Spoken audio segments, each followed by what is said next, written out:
an ancestral sketch, a genealogical sketch, a biographical sketch, however you want to refer to it.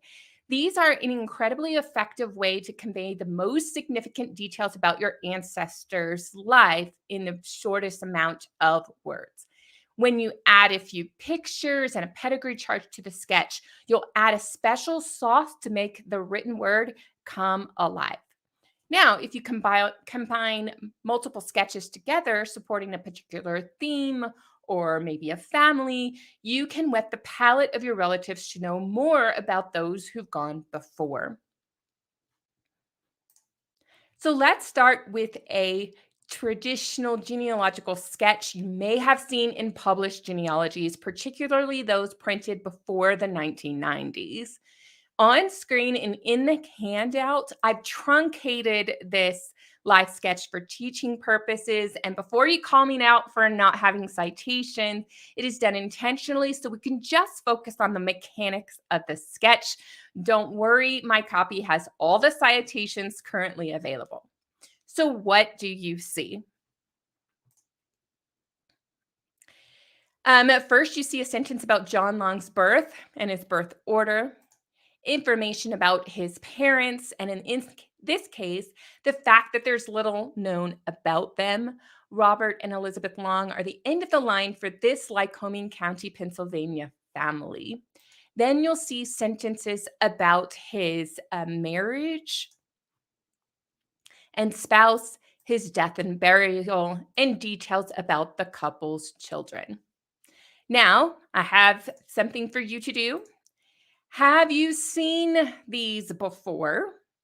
If you have come across them before, then I want you to type in the comments or the chat, seen, S-E-E-N, seen. Now, if you've created them before, I want you to type created. But if you've done both, you've seen them and created them, then I want you to go ahead and type the word both. Now, my answer would be both. So while you're typing that, I'll just go ahead and keep going because it helps those who are watching the replay. And remember, the replay will be available only on the Write Your Family History YouTube channel, not on Facebook if you're joining us on Facebook. All right, so let's see what folks have said. So Linda says, I've seen them before. Robin has seen them before. Mikkel has seen them before. And June has seen and created them. So thank you for chiming in. Linda said she has done both. That's awesome. She's seen. Okay, so she did seen and then she did both. Welcome, Linda from Surrey, British Columbia. Thank you for slipping in and joining up. Mona, you've seen them. That's awesome. All right, so let's keep going. And now we're going to talk about some tools for creating these quick sketches. If you want to publish a genealogy that looks similar to what we just shared, but with citations, of course, then any genealogical program worth your money has the ability to generate these sketches based on what you've entered into your database. So the first one we're going to talk about is Family Tree Maker. And thanks, Paula, for slipping in and sharing that you have done both. I'm going to switch screens off screen for a moment. There we go, and we'll be able to show how we go through the process of doing Family Tree Maker. Okay, we actually need to get back to the people page. I went through the process right before we started to ensure that it works, and it does work. So here we are on Family Tree Maker. Let's see if this, no, it doesn't really zoom in all that much. Okay, so we're on Family Tree Maker. We pick our person. We select an ancestor, and then we come up to, where is it? Publish, up here at the top. So we click Publish. You'll see a little piece of paper and a pencil on top of it. And when we get in here, sometimes it will be a blank screen. Well, actually, I got to go back a step. Publish, collection detail. Okay, this is typically where you're going to come in if you haven't opened this before. So you click Publish, you're on Charts, and then you come down to Other. Then on Other, you click this one that says Smart Story Text Item. Once you click on that one, then you're going to click Create Report. When we click Create Report, if we haven't opened this up before, it will be a blank screen. See if I can. Oh, it does go a little bit bigger. It just one of the problems I have with Family Tree Maker is sometimes I can't make the font size bigger. So if anybody knows how to make the font size in the program larger, that would be a tip that I actually need. I haven't found out before. But we're back here. We're in this blank field, and there is an option over here that says personal biography. We can choose to include the title, a photo, the parents, the primary spouse, children, siblings, and other spouses. And then if you do have Tree Vault, it will also throw in the historical weather information. So check on the things that you want to include or exclude, and then just hit insert. It's pretty straightforward there for you. Now, this one happens to have all of the citation numbers, and it can get kind of ugly. Let me see if there's a way. There's another thing I haven't found easy. Oh, there it is. Here we go. I did find it. So you can see we have Martha Jane Welch and then source citation 1 through 14 that documents her name, documents 1, 5, 7, 8, 9 through 14. Those document the birth date. I attach citations to all of the different facts. Now, this can get clunky, and we'll talk about saving it here in a moment. But let's say you don't want it like this. You want to do something a little bit different. You can click on personal biography, click on insert, but uncheck the source citation, click insert, and then you're going to see that biographical sketch here, and you can always change the font. Maybe you want Tahoma. I usually like Tahoma. It's a nice font. And then go down to 18 or what have you, but it's going to be very standard to what you've seen before. So that's the way you can do it over in Family Tree Maker. If anybody has any questions on sketches in Family Tree Maker, let me know now while I go and switch screens to show you RootsMagic. It's going to take just a second to switch over.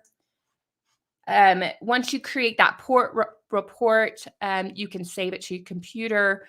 You can save it as a PDF. You can save it as a Word document so that if you want to do some editing, you can.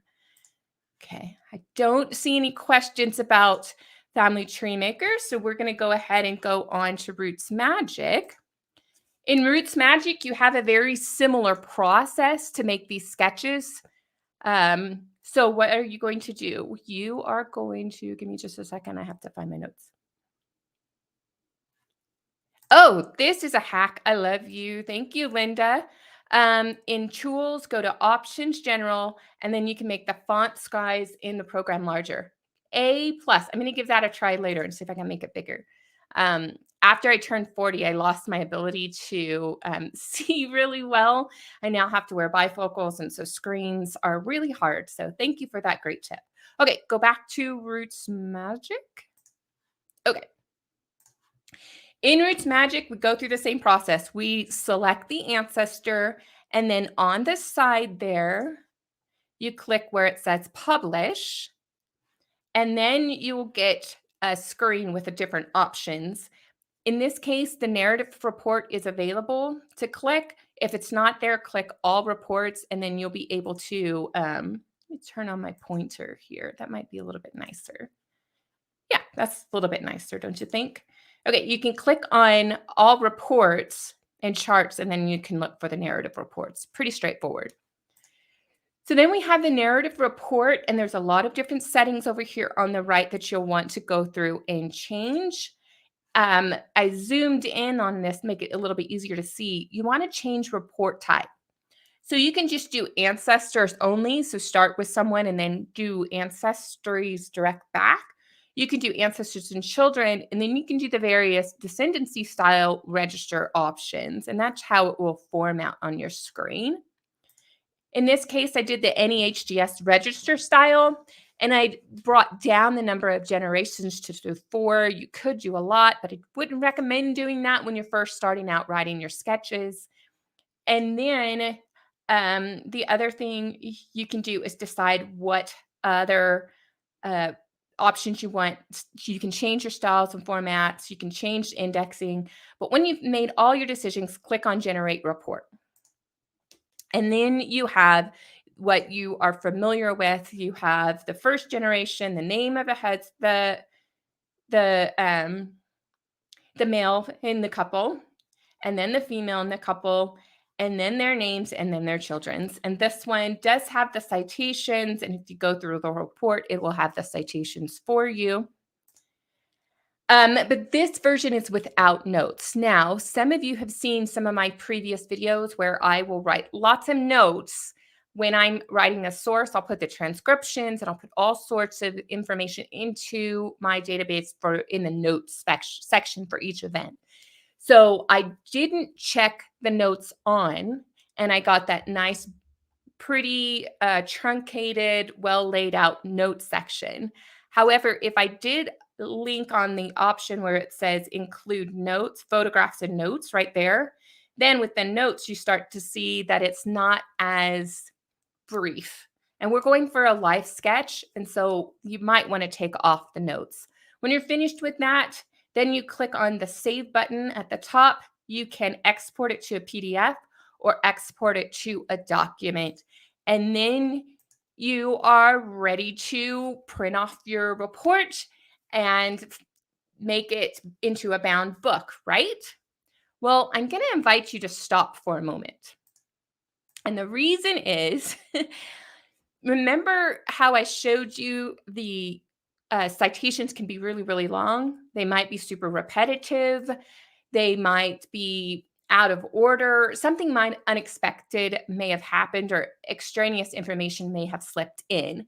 So I actually recommend that you go back to this step and save to a Word document, proofread it, and then from there, export it to a PDF just so that everything lines up the way you want it to if you're going to just make the quick sketches. Now, we're done, right? Because we've created the life sketches and we can go on. Now, if you want me to share with you what other tips, you need to take a moment and say, more tips. um, but later in this presentation, I will talk to you a little bit about sharing your sketches. I just want to know, was that good enough or do you want more? Was that non-boring sketches or is it just fine and you're good to go? So take a moment and tell me what your thoughts are, and I'm going to grab a quick drink of water.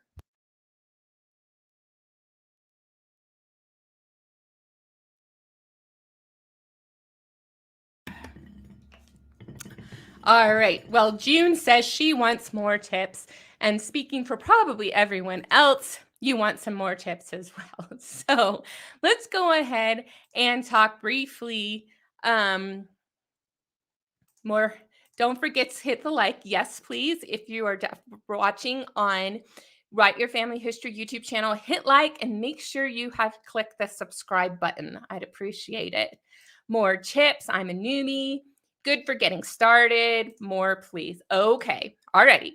So when you looked at these biographical sketch, were you super excited? You're like, yay, that's what I like.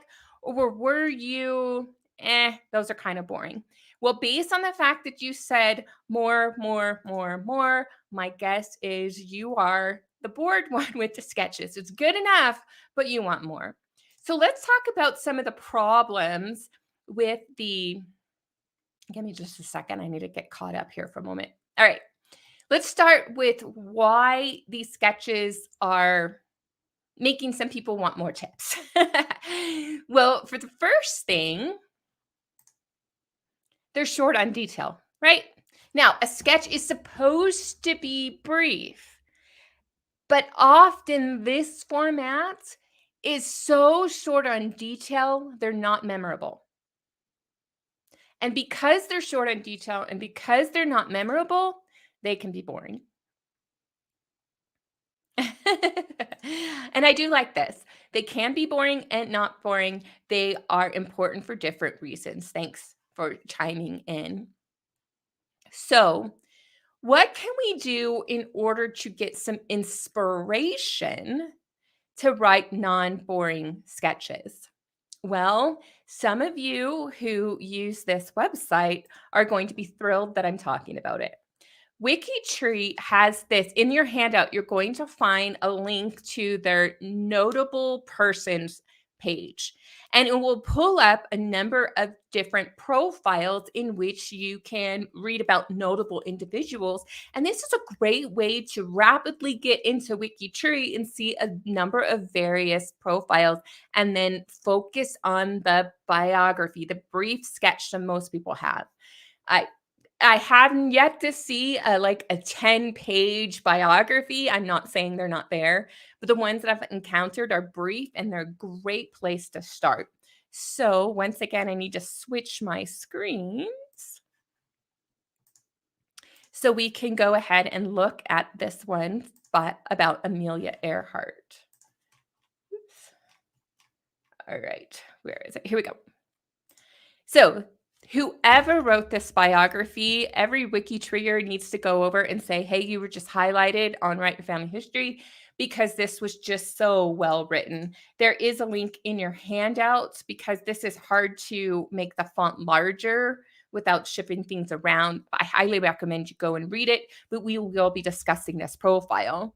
So it starts right here with an introductory sentence. We'll come back to that in a moment.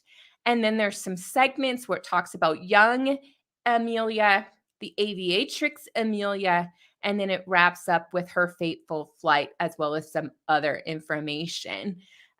June says, I'm still working on improving my bios and I love WikiTree. Well, today you're going to see how you can improve those bios for WikiTree, as well as just for your own benefit.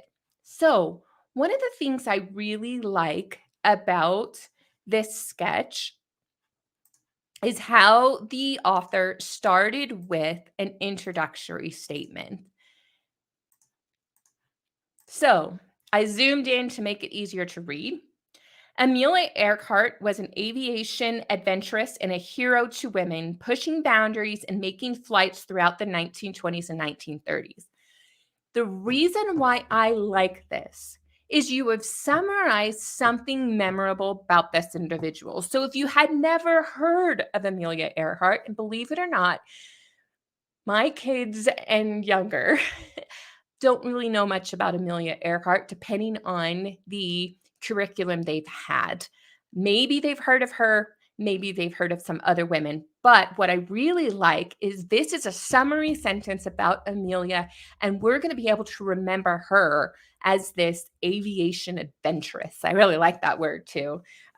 So a summary statement is so powerful. So let's look at a different WikiTree profile. So this one is about Thomas Beatty, Beattie. I think it's Beatty.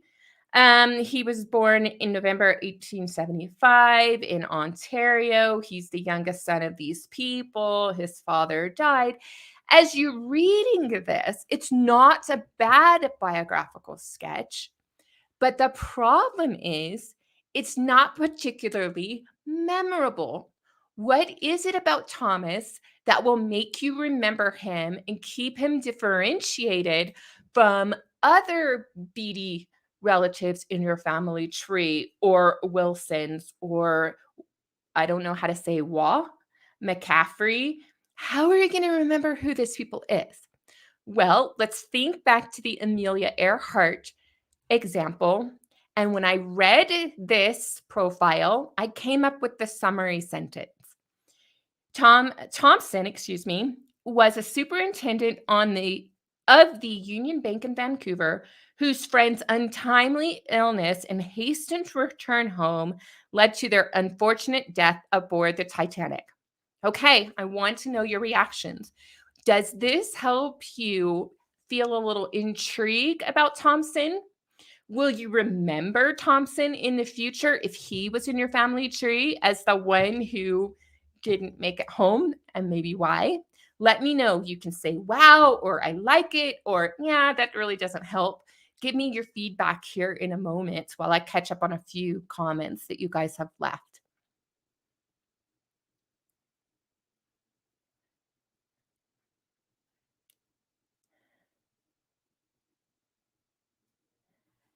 Okay.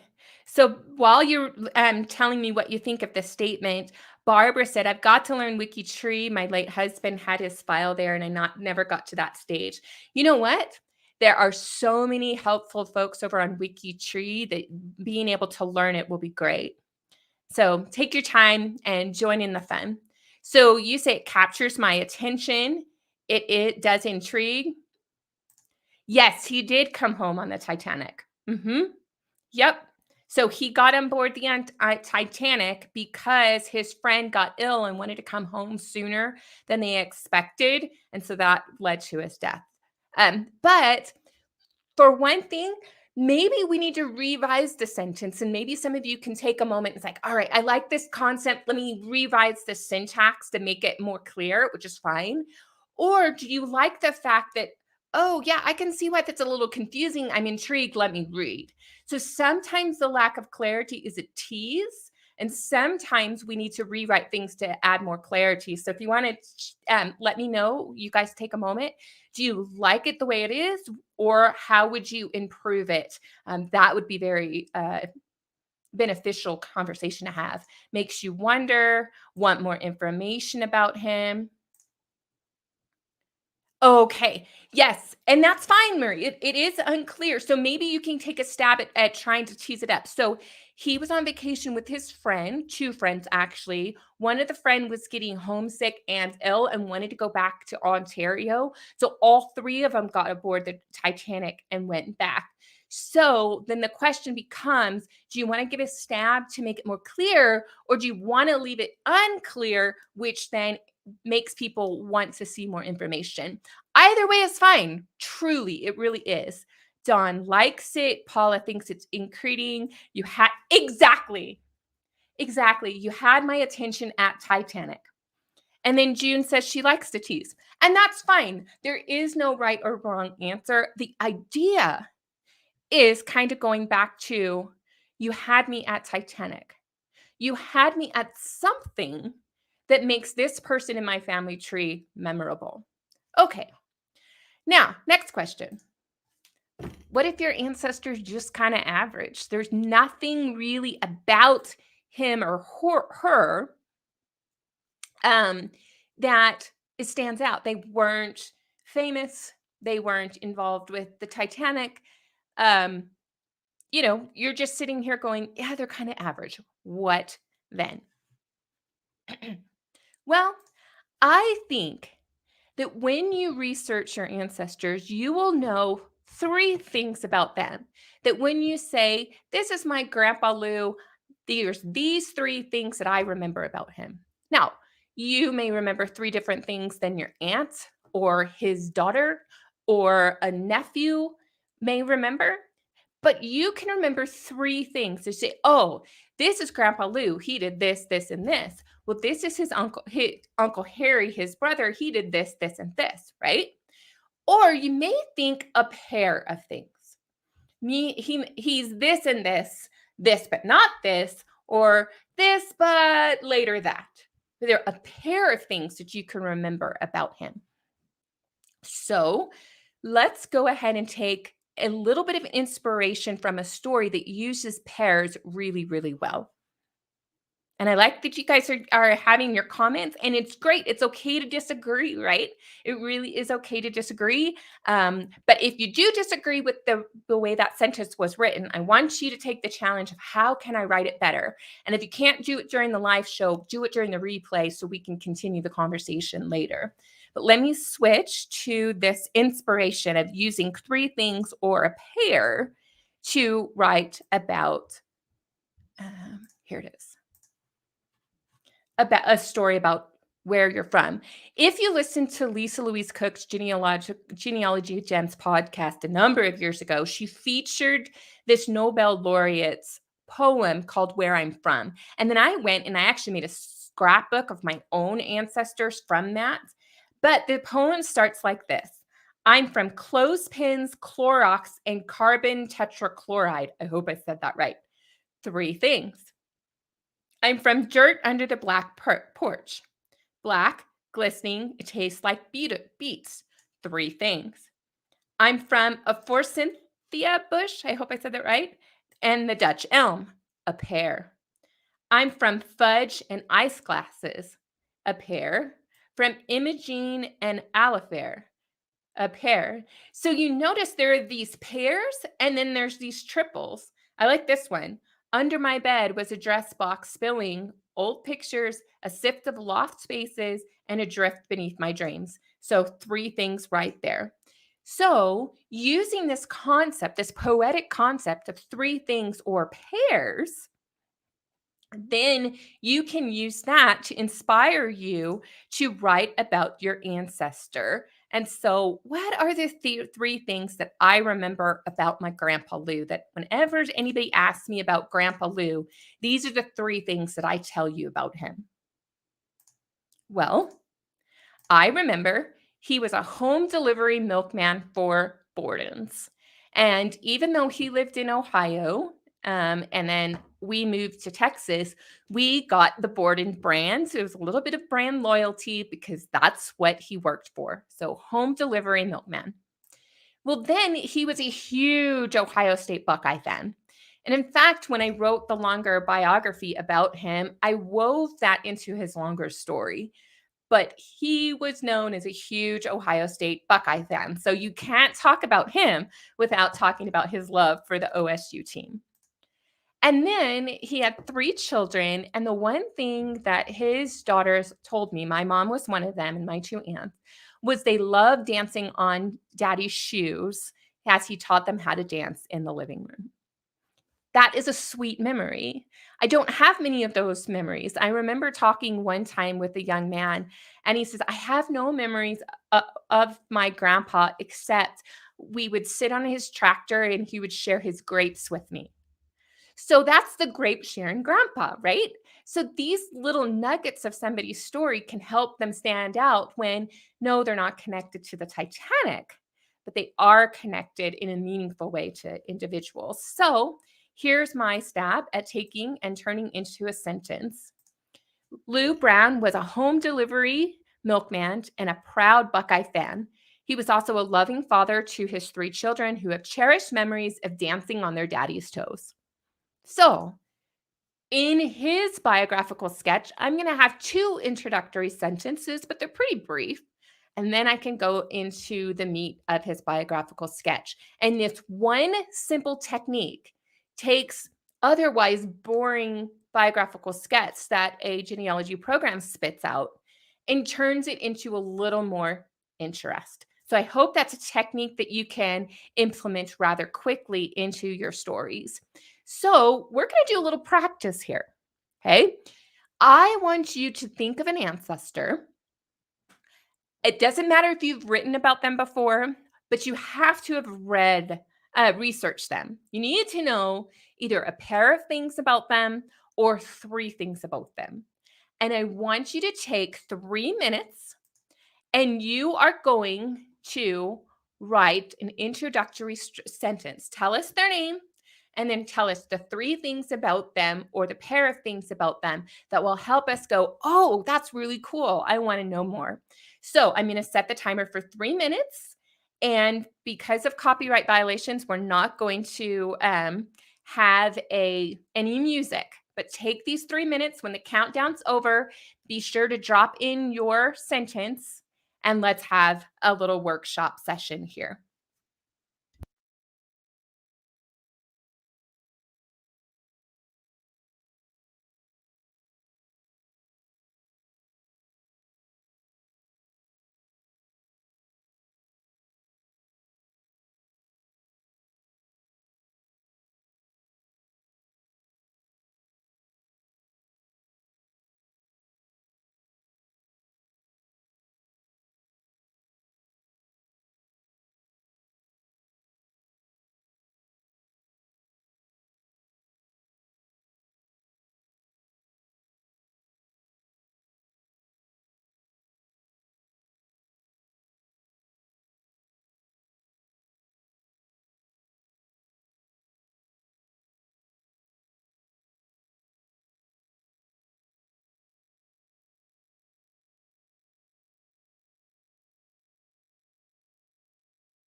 All righty. So time's up, everyone. We're going to have sharing time. We're going to share some of your examples. And I don't know what happened when I tried to share my example the first time that my ancestor's name got all chopped off. So let's see. Okay, so Murray went ahead and tried to add a little more clarity.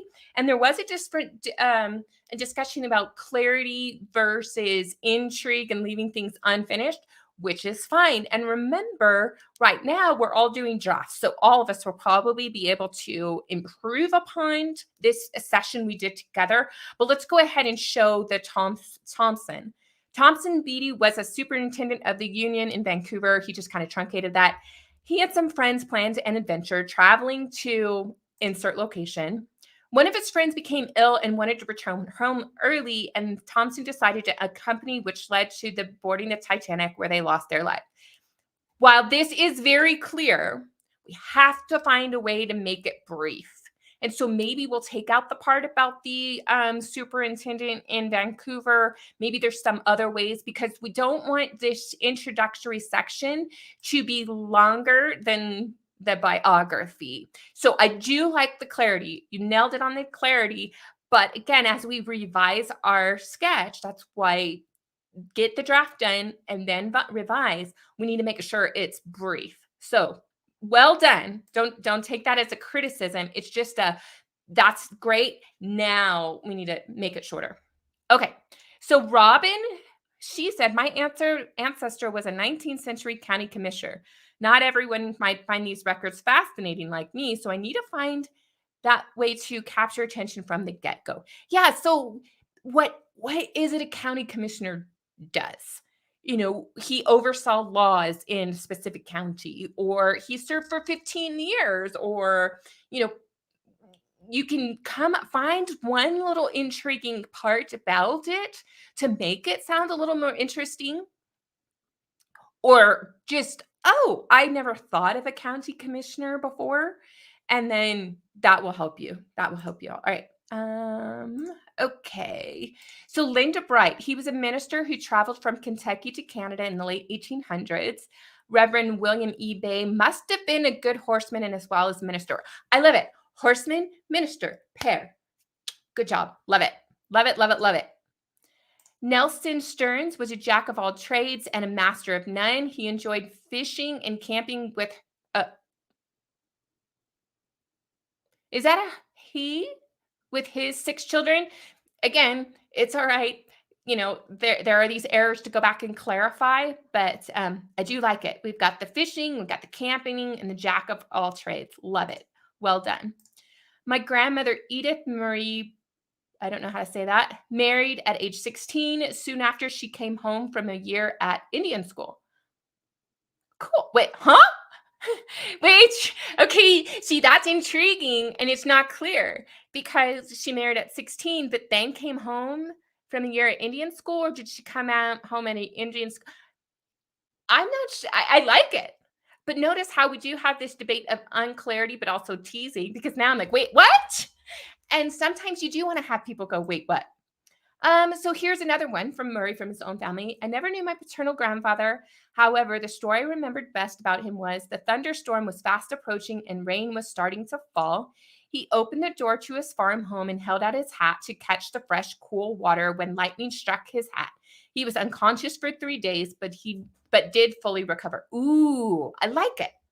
I like it. But play around and see if you can make it shorter, right? As an introductory statement. See if you can make it shorter so that you have just the brief aspects of it. But well done. Well done. All right, let's see who else dropped in a few.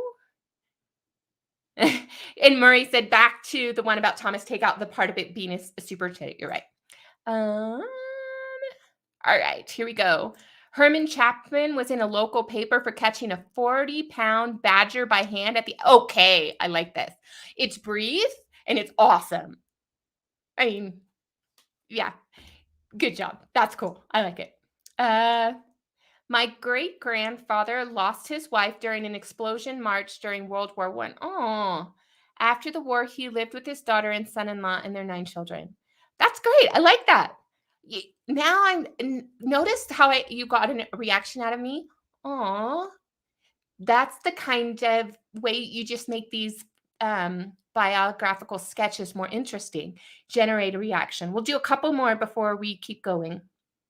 Um, my grandfather, Bill Jones, had been a train engineer. He flipped houses before that was a thing. Oh, I like that because I know about flipping houses. And my brother and I learned our first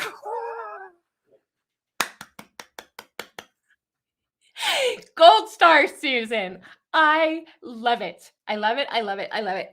You know, one of the things that we as genealogists run into is we can't make our ancestors so stuffy that they're boring. And you made it just that little act of humanity of, people actually cussed. I love it. I love it. Well done. Let's see. Uh, great grand great great granny Mary made a journey from Scotland to Ontario prior to 1891 to be available for the birth of not only a grandson but also a granddaughter. Ooh, I like that. I like that. Again, that human element of she's making this journey and then she was able to, but a grandson, but a great granddaughter. I forgot that great. I'm sorry. Alice May Peebles was the fourth child. She was given a short name because her mom was tired of teaching her children how to spell their long names. Oh, that's perfect. That's perfect. I love it. I love it. And then you finished it off. Very good.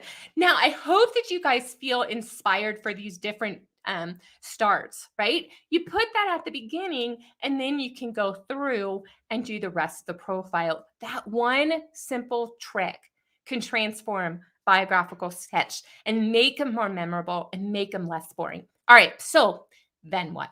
Well, let's go back to the Amelia Earhart. Now, if you go through and you look at the first section about her young life, you're going to see there's lots of brief statements. Brevity is the key.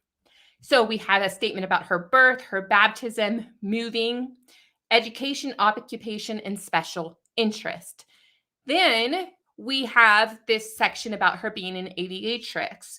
There's 5 sentences about her learning to fly, 9 about her becoming a celebrity, 3 about her marriage, and then a few summary sentences about her life. This is, again, brief, but depending on what your ancestor's life entails, you'll usually have a very short childhood or short section until you get to the thing that you're kind of known for, right? Um, it would be brief until my grandfather started working at Borden's and having a family. It'd be brief until Thompson got on that trip that took him overseas, those type of things. So it's brief until Amelia becomes interested in her career vocation choice. Now, the only time the childhood section would be longer is if somebody's story had the thing they're known for happened in their childhood. Let me give you an example. On the left, you're going to see Jessa I can't say McClure. I know I'm butchering her name. I do apologize because it's really hard to get it out of my mouth. But she was 18 months old and she was trapped in a well. And she was trapped in there for 3 days before she was rescued by these engineers that had to come up with how are we going to get down without hurting her or drowning her or pushing her forward and whatever. So her young life section might actually be longer than her adult life section. Not that she didn't go on to do anything else, but that would be an example of someone when their young life is the most notable things in the world. On the right, you're going to see Yekaterina Gordieva and Sergei Grinkov. Now, Yekaterina Gordieva, she was about 16 when she was at the first Olympics where she and Sergei got their gold medals representing Russia. And then 4 years later, they repeated it. And I believe they were married 4 years later or married shortly thereafter. But her childhood of being an ice skating princess and then being a gold medalist at 16, her childhood section would be longer. So I hope that makes sense, right? The Adulthood tends to be longer for most people because that's when things notable, memorable happen. However, if you do have something like this, you might have to make that childhood section a little bit longer. If you have questions or if I'm not very clear on that, let me know in the comments. Now, one thing that the biographer did on WikiTree for Amelia Earhart is create a little legacy section. I'm not entirely sure that everybody needs a legacy section. If they do have something memorable, maybe. Uh, but that's kind of optional. But it is a technique that can make things a little more interesting. So you need to decide after writing a biographical sketch, does this sketch need a legacy summary? And that is going to be dependent on your ancestors. So I'm going to skip ahead to Thomas Beatty. And notice that he has a different style of his sketch. Paragraph 1 talks about birth, parents, and siblings. Paragraph 2 has family context and migration. Paragraph 3 has occupation and housing. Then 4 is the employment and a little bit about that vacation. And then finally, the paragraph about him being on the Titanic. But notice how this sketch is telling a story. It has a story arc, which is very different than what you're going to have when you're spitting things out of a genealogy program. So it's an invitation to make things more interesting by rearranging these points about their life to tell a brief but factual story. So a couple key points that I want you to think about when you are writing sketches. First of all, it's a sketch. The length should be anywhere between 500 to 2,000 words before you add captions, photo citations, and source citation. So the main part of the story should be brief. So keep that in mind, which is why when I went over a couple of your examples at the introductory statement, it's like, oh, that's really great. But let's see if we can condense that because a biographical sketch is supposed to be really, really brief. Okay.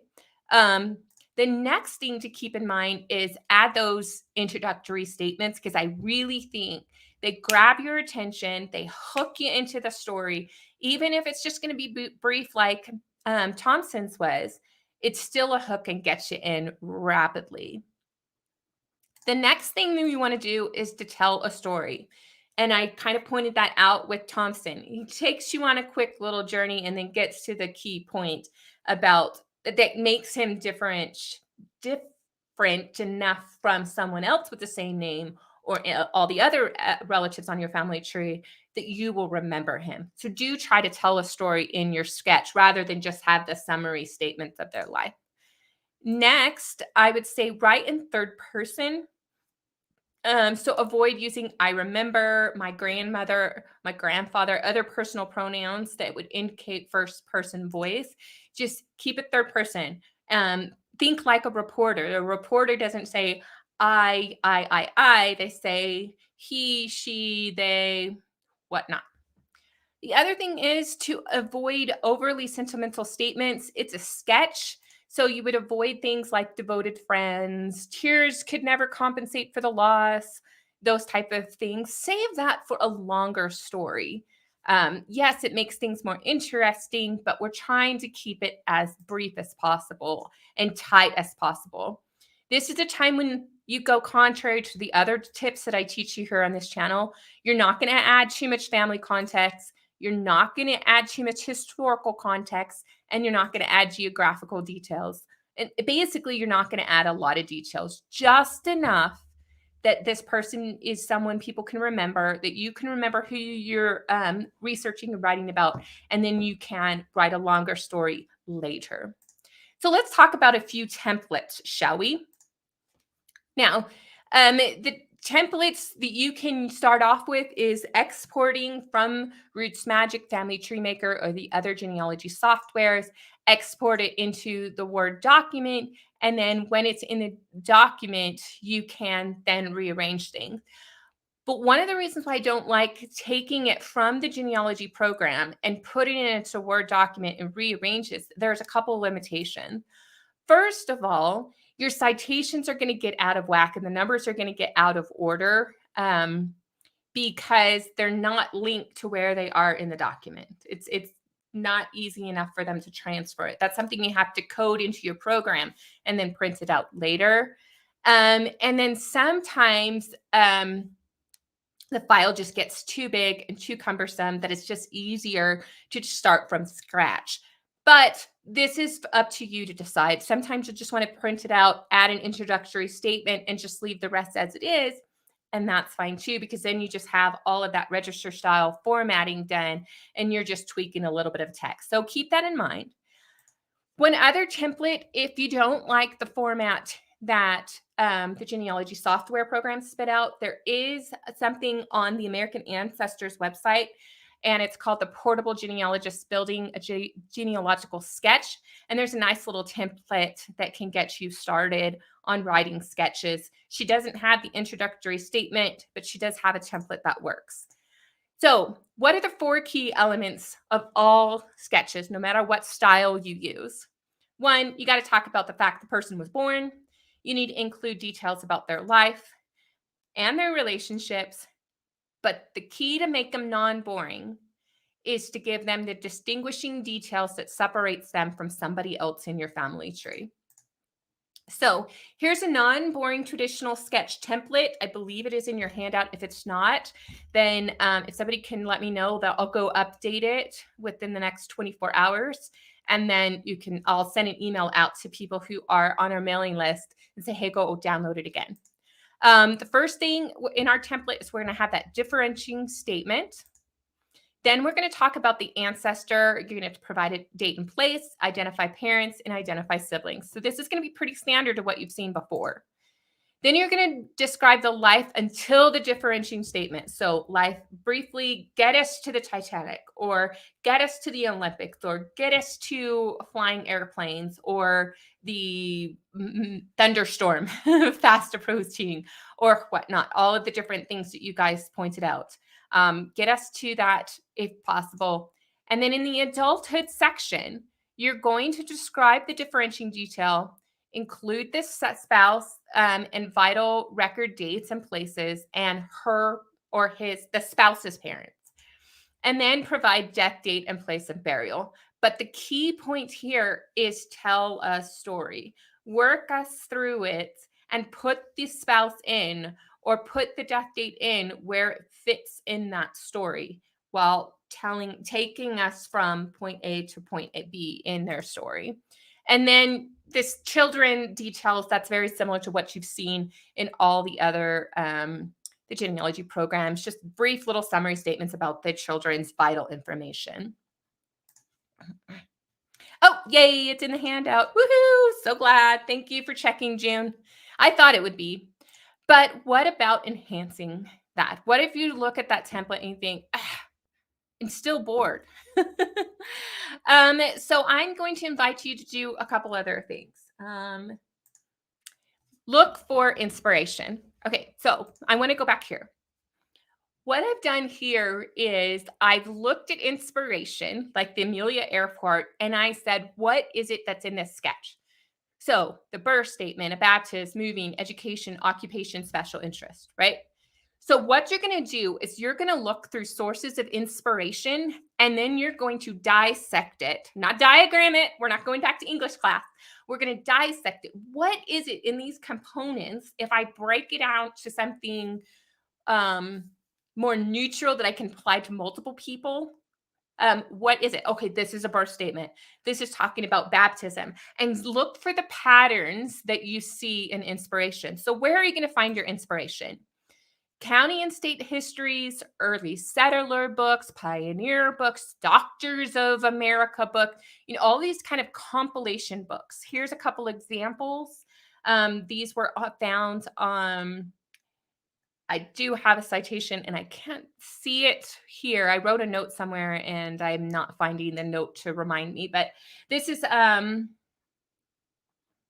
Lamborn. Okay, so Lamson. I believe this is from Alabama. I could be wrong.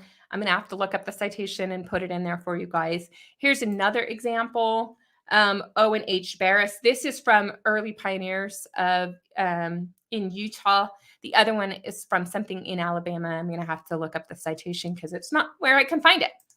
In any case, you can look through these citations and say the history of Owen is closely interwoven with the animals of Grantsville and Toole County. Okay, so what is that? Introductory statement. And then you go through and dissect that. Another source of inspiration is if you go into Family Search Memories. Now, on the main channel, Family History Fanatics, I taught you how to search memories. Just as a brief reminder, you go up to Memories, you click on Find, and then in Find, type biographical sketch or sketches or something like that. Click Search, and then you're going to find a wealth of different biographical sketches that you can then go and look at. Some are really narratives. They're not really sketches, but some of them are going to spark your interest and you say, oh, I want to do something like that. So another place of inspiration is, of course, WikiTree profiles, and I mentioned that before. So when you find different examples that you like, create your own template based on the samples that you saw, and then try to implement it on the next set of sketches that you write. Now, what if you still are unhappy?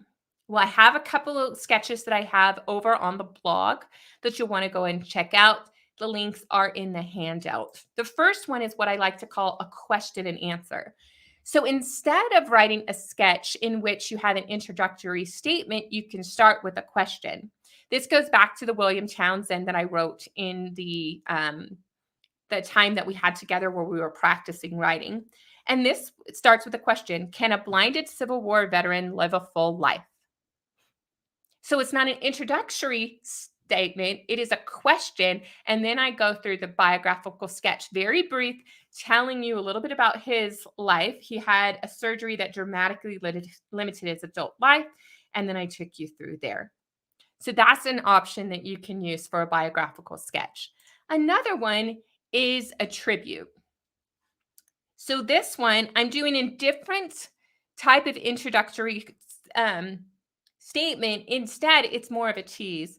Little did I know the man who teased me about playing the flute and expressed his disappointment when I scored below 95% on my exam was a hero in my home. Ooh. Okay, so grades are important to this man. He teased me about playing the tootie toot, but he was a hero and I didn't realize it. Notice how this is going to be a tribute. And then I go on and here he's born and this, that, or the other, and here's a tribute. It's another way of writing a life sketch. And it's another way to have an introductory sentence, but more of a hook to get people to read this brief little story. Now, another tool that you can use, and we're going to wrap up here soon. So if you have any questions, drop it in to the comments now, because I want to make sure I get them before I have to leave. You can actually use Storied and their Storied Assist program to help you generate a sketch. So here, life sketch of Bob Geisler, I put in a few prompts and then it gave me a story. He was born, his academic success did not come easily. He embarked on a diverse career and his life was cut short. A biographical sketch there that was written within moments because I just gave it bullet point items. So go ahead and give Story Assist a try. If you haven't tried it before, I do believe the link is also in the handout, or just look for Stories Assist on the writing channel, Write Your Family History. Now let's wrap it up with a few things about sharing. I don't see a comment. Okay, so I don't have a template in the handout. Okay, so yes, the non-biographical, confirm for me if the non-biographical sketch is not in the handout. If it isn't, then I will go ahead and add it later. There's a little bit of discrepancy in the chat there. Okay, so let's talk about sharing. Where should you share these sketches once you get them done? Well, first and foremost, put them in your files. I wouldn't necessarily put them back into your genealogy software program because then might get lost. But if you create a PDF and then attach it as media, that would be a way to keep things together. But definitely put them in your digital files and or your paper files, and then maybe even think about binding them later. Submit your sketches to genealogy newsletters or community projects, such as the former enslaved of a county in Alabama. Maybe there's a project where people are trying to get sketches of the people that were enslaved in a particular county, and you can contribute to that. This would be great for the where we talked about writing of the fallen, the United States fallen that we talked about with Don Milne's project. You could submit it there. That's a project. But almost every genealogy society I know is begging for submissions from members. This would be a great time to send into those projects. There's also the Southern California Jamboree group. They also have been producing a book where you could submit entries there. They have to be short, like 600 words. So you could submit them there. Just get them in multiple places to support the genealogy community, to inspire writers, but also preserve it for the future. The other thing I would do is take your biography and make sure you get them onto Family Search, onto Ancestry, to WikiTree, any platform that has a profile where you can attach a sketch about an ancestor. Some of them are going to be in the actual profile. Some will be in the memory section. But get it there so that other people can read it. The last one is social media. Because sketches are so brief, they are perfect for sharing in blog posts. They're perfect to share on Facebook, Instagram, whatever that allows for text-based writing. Go ahead and share it in social media. But ultimately, get a collection of sketches, organize them by family, by military soldiers in our family, by the educated, everybody who went to college, they're going to have a biographical sketch by some kind of theme. Collaborate them and publish them in a book, and they will be very beneficial for the future. I'm glad, Robin, you thought it was super helpful, and you're going to go rewatch and write as you go along. And I can't wait to see it. So if you, like Robin, are going to rewatch this video, I'm so excited about that. And then take the challenge to write an introductory statement or a brief biographical sketch about your ancestor, and you can share it here so we can all learn and be inspired by you. And of course, give you feedback. There is the free Grammarly program. It is very helpful. Yes, I do like it. There, you can try to do Chat GPT, Bing AI, and a few others, and say, write a biographical sketch, give an outline of details, and have it spit the information out. What's great about that is you already know the source citation, so you're not dealing with the fact that it could be wrong because you've already researched it. That's definitely a tip to have. A brief part of the sketch. Well, and that's okay. The reason why I shared this with you is because a number of people struggle writing anything. And they want to write a lot quickly. So a biographical sketch can get some people over the hurdle of never writing anything before. And then you can turn that sketch, and now because the foundation for some of these books, well, they're still up there because I haven't moved them from the previous webinar. You can write longer books. So if you struggle being brief, that's okay. It really is okay. Maybe start with something and then expand it later. But don't feel like I have to be brief, because this is just one strategy. It is a very good strategy for people who've never written before to start writing quickly, get that mojo going, and then when they want to enhance it, they now have some place to start rather than a blank screen. Just something to think about. Yes, Paula, exactly what I was saying. A sketch will give you the foundation to write a longer article. And I didn't even tell you about, I teased it at the beginning. If you add a picture or a couple pictures or a pedigree chart, now you have a brief sketch and a picture, and it makes it more interesting, and you collect all together and you can make it in a book. and you give somebody a bite-sized nuggets of stories found, and they may go, "Hey, you know this ancestor that went on vacation and then sadly died on the Titanic because they came too early? Can you tell me more about him?" And then you go through and write that story. All right, so yes, Quattro. Just a little brief wrap up. Cinco is doing great. He is striving to make the Western zones. Apparently, it's supposed to be in Hawaii. If he can go to state, win state, and then be invited onto the zone team based on his time, he's getting really, really close. And he's joining the high school swim team this year and swimming with some of the fastest folks in New Mexico. It's really, really great. Quattro is striving to make her goals. She had sprained her ankle in April. Tomorrow, we go to the orthopedic surgeon. She's having a little bit of pain. We're hoping they'll be able to figure it out and it'll be an easy fix. And then she can really hit it hard and start mastering her goals. So both of them are going to be in the pool a lot. And just one other reminder, tomorrow over on the main Family History Fanatics channel, if you are a channel member, we're going to do a writing critique, a positive writing critique for those who have sent in those samples. I can always use more writing critiques. You guys have given me plenty of submissions for the writing challenges. In 2 weeks, we're going to start with a submission from June, and then I have about every 3 weeks somebody has submitted something until February. February is about the time I don't have any more. We'll try it out, see if you guys like it. But the writing challenges where you send me a little article or something, and then I write something for it and show you how to do it rapidly. That's good, but we don't have a lot of deep dives or writing critiques for that. So if you have something you've written and you'd want to get some positive feedback, send those in. Now, final call. We're trying to get to 1,000 subscribers here on Write Your Family History. Once we do that, we should be able to do a few more things on the channel and maybe pull more of the writing away from the Family History Fanatics channel. So spread the word. Let's help get that subscription number up to 1,000 views so that we can do a few more fun things over on this channel.